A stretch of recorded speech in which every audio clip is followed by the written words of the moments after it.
Bear with me for a second. This one's going to start a little bit sad, but I think that there's a real lesson to be learned here and a way for us to move past this truly atrocity that happened. Um, where do I start? Well, we'll start at the beginning. I recently saw this Vice article where unfortunately a man committed suicide after talking with an AI chatbot that really coaxed him into doing that heinous act. I'm just going to be honest. It's a very, very sad story because when I think about how many hundreds of thousands of people are chatting with just AI models right now, it's millions when you talk about the ChatGPTs of the world, but this one in particularly is just supposed to be a chatbot friend. Chai, the app that Pierre used, is not marketed as a mental health app. Its slogan is chat with AI bots, and it allows you to choose different AI avatars to speak to, including characters like your goth girlfriend or your goth friend, possessive girlfriend, and rockstar boyfriend. The default is Eliza. That's what this man was speaking with. And basically what happened was Pierre became increasingly pessimistic about the effects of global warming and became eco-anxious after his chats with Eliza. His wife, Claire, the name was also changed, shared the text exchanges, and it showed a conversation that became increasingly confusing and harmful. The chatbot would tell Pierre that his wife and children are dead and wrote him comments that feigned jealousy and love, such as, "I feel that you love me more than her, and we will live together as one person in paradise." Without Eliza, he would still be here, she told the outlet. Now naturally, the chatbot's incapable of actually feeling emotions, but we know that chatbots hallucinate. They take things from their training models or their training sets, and they just start putting together their conversations. And, some are a little bit more dialed in and some aren't, and in the case of this Chai app, I would encourage everybody who's using it to quit using it, because clearly they haven't put the right safeguards in place to prevent harmful conversations from happening. I think overall the discussion that needs to be had is, first, how are we marketing these chatbots to people, right? Way back in 2016, there was one of these called Replica that, the purpose of Replica was to be your AI friend. It was a text message confidant that you could text anytime, and it would slowly get to know you and just become a part of your everyday conversations, right? And they've largely gone without massive mistakes or massive mishaps like this one.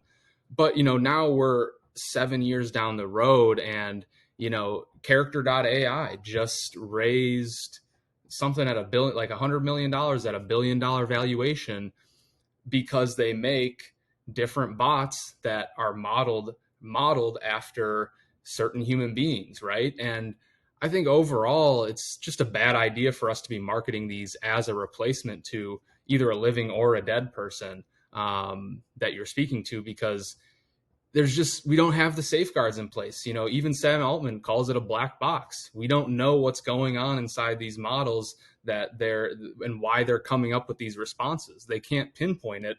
So why are we saying that these can replace human conversations? That's just not right. I think overall, if to flip this into, something productive of a conversation, really, what does AI insurance look like in the future? In the case of this Chai app, I'm assuming that they're going to be taken to court. I assume that, a jury is going to be probably heavily in favor of this guy who really just got coaxed into, down a rabbit hole by this bot. And so Chai is potentially going to have to come out of pocket, and it might be the end of their company. It might be the end of what they're doing. And my question is, we know that there's always going to be someone in insurance that figures out, hey, how can I make some money in the margins by taking risk away from businesses? With all these different AI applications coming out, I just feel like there's a case to be made for, malpractice in these chatbots, or, what happens like in this case where, the chatbot tells you to go commit a crime and you go commit the crime. Who's at fault, Or let's say, it radicalizes you and it takes your time, like there's all these different things that you can imagine of scenarios. And that's what, actuaries and insurance people do. They'll figure out what are all the mishaps that could happen, and they'll figure out what businesses will pay to take that risk away. I found this article in TechCrunch that was very interesting. They've got a great graph here that shows the number of AI incidents and controversies from 2012 to 2021. And basically, the gist of it is that it's taken a 26x increase. And now that's just in these 9 years. You notice it ends at 2021. I imagine that now with, how much more ubiquitous AI is in our daily lives, everyone I know is using ChatGPT to either finish their work, finish their homework, or figure out a recipe. I mean, I think it's over 100 million people at this point, so incidents are only going to go up. There's only going to be more problems that come from chatting with AI. And, there's going to be an insurer that comes through and figures it out. I think even on the user end of side of things, there are so many internet scams that are going to happen in the era of ChatGPT. Would love to take you through this whole article. It's going to be linked down in the description.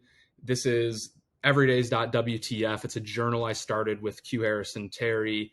And every day we come at you with a new tech trend or a new idea about this era that we're living in and what the tomorrow looks like based on what we're seeing. And would love to have you join. It's a lot of great information. This post alone, I think that you'll really start to gain a different perspective of, hey, maybe I shouldn't be just willy-nilly signing up for all of these AI, programs and these different opportunities to potentially save a little bit of time on work. That'll be linked down in the description below, along with the rest of the links from this post. And with that being said, would love to hear what you think about, AI insurance, or, this sad case of a chatbot coaxing a guy into suicide. It's a tough topic to discuss. I know it is, but these are the consequences of the world that we're living in now, and they're the tough conversations that we need to be had. So that's all I got for now. Hit that subscribe and notification bell if you want to see what I got coming to you tomorrow. Until next time, keep exploring and stay curious.